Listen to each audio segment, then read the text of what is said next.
మరి నేను వరంగల్ ఈస్ట్లో లాస్ట్ టైం కాకుండా బిఫోర్ లాస్ట్ టైం శాసనసభ్యురాలుగా ఉన్నప్పుడు ఏవైతే పనులు చేశానో అవి మాత్రమే నేను వెంటబడి ముఖ్యమంత్రి గారితో శాంక్షన్ చేయించుకొని తెచ్చిన పనులు తప్పితే ఆ తర్వాత ఎక్కడా కూడా తట్ట మట్టి పోసినటువంటి సందర్భాలు లేవు.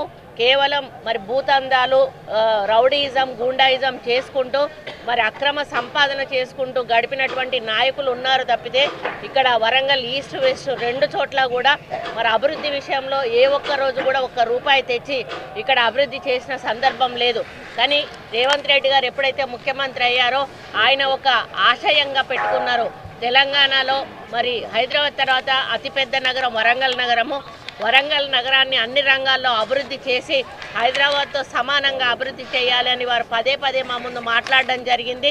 దాన్ని మాటల రూపంలో కాకుండా రేపు చేతల రూపంలో ఇక్కడ ఫౌండేషన్స్ వేసి చెప్పబోతున్నారని చెప్పడానికి కూడా